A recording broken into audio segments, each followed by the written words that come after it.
Hello there and welcome to another edition of Eco at Africa. I am Neota Igbe and I am in Abeokuta, Nigeria. My colleague Joy Doreen joins us from Kenya. Hello there, Joy, and where exactly are you today? Hello there, NT, and a warm welcome to this edition of Eco at Africa. My name is Joy Doreen Bira. We're coming to you from the Giraffe Center here in Nairobi, Kenya. And guess what? These giraffes are between the ages of 1 and 17 years old, and that's where we bring you this edition of Eco at Africa. Here's what we have coming up for you on the show. We'll be meeting young environmental activists in our new series, Kids for Climate. Visiting Ghana, one of Africa's main centers of electronic waste, to see how the country is coping.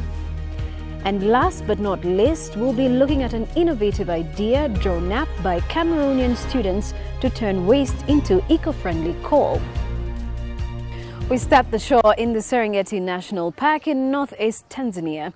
It's one of the most iconic places on our planet and a one-of-a-kind hotspot for wild animals. But the Serengeti is far from a travel-free heaven. An explosion of human population has gone hand in hand with growing demand for grazing land for livestock. So now people and wildlife are in competition. Our reporter went to the Serengeti National Park to see how the park and the region around it are faring. Let's take a look.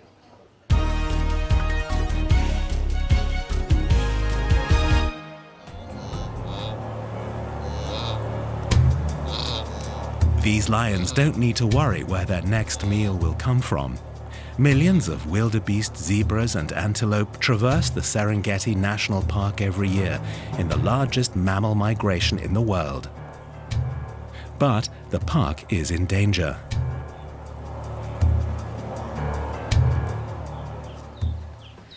Conservationists Rian and Lorna Labuskachnia have been working in national parks for over 30 years.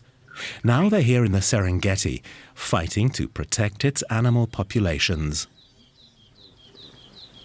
Any illegal poaching or killing of animals is a problem for that ecosystem because it put it out of balance.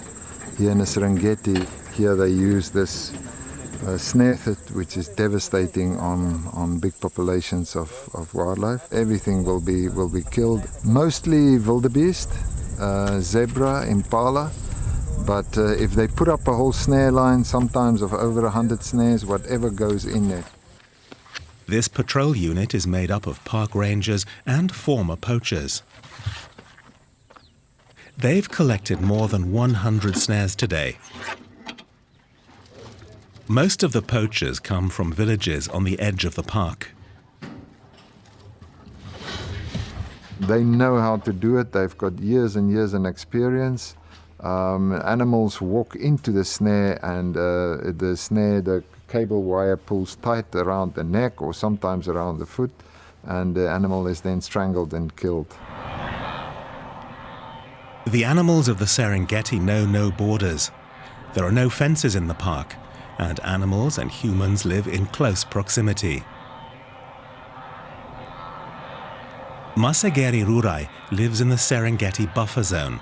His job is to safeguard the park. And that means protecting it against humans. The current population of Tanzania is 50 million, but that could double in coming decades.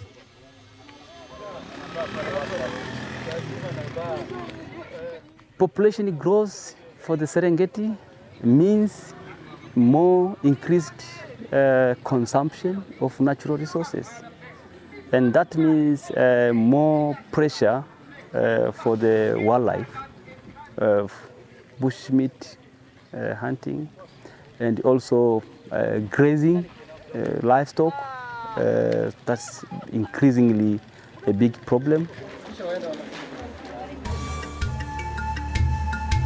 Serengeti Shall Not Die is a 1959 German documentary written and directed by Bernhard Krzymek.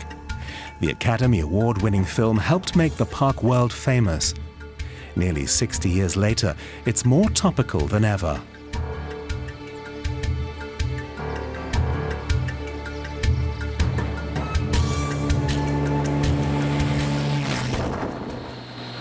we as Frankfurt Zoological Society stand a little bit away and look at the whole picture from afar.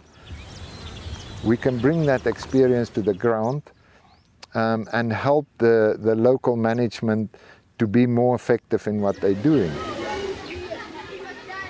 Back in the buffer zone, Masagere Rurai is visiting the new high school, the first and only one far and wide. How are you?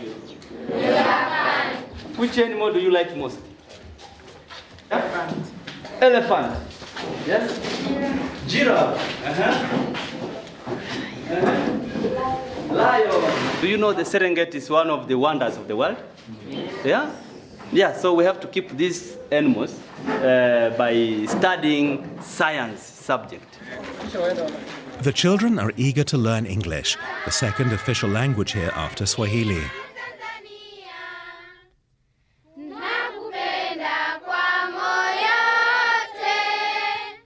Until recently, there was only an elementary school in the area. The new high school was paid for with income from tourism.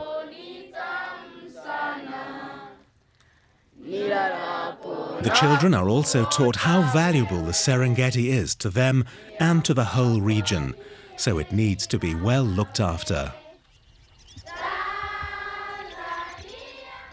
Many communities across Africa do not have access to adequate power supply. And even where this power is made available, it's either error-prone or too expensive. In Cameroon, the story is no different, although the country has potentials to become a renewable energy champion with the easy access to solar, wind, biomass, and hydropower.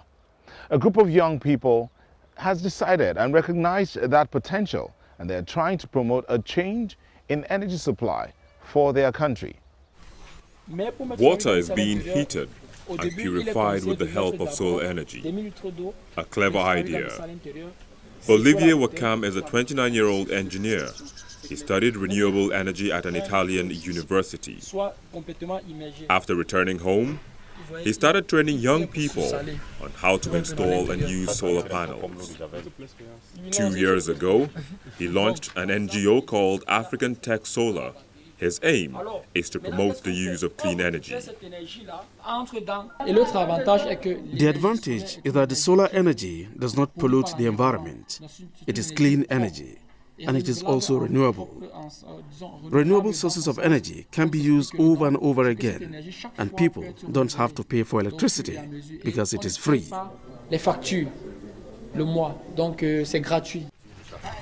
Wakam's Africa Tech Solar has already installed solar-powered streetlights and a water purification plant in his hometown, Batfran. Lack of electricity is a serious problem in the region. In 3, 4, 5 years, I would like to see to it that the majority of Africans have this solar kit, especially in rural areas, because it is in those areas that are the most affected by lack of electricity. Wakam is training over 60 people from Batu Farm. Today, they are assembling a solar panel at a local library. The trainees say they are inspired by the idea of clean and renewable energy. I used to see these kinds of equipment, but I didn't know how it could be utilized. Today I'm able to install a solar panel and assemble a solar plant. Wakam students are keen to making renewable energy available to others and is urgently needed. In Africa, only 2 in 5 people have access to a reliable source of electricity.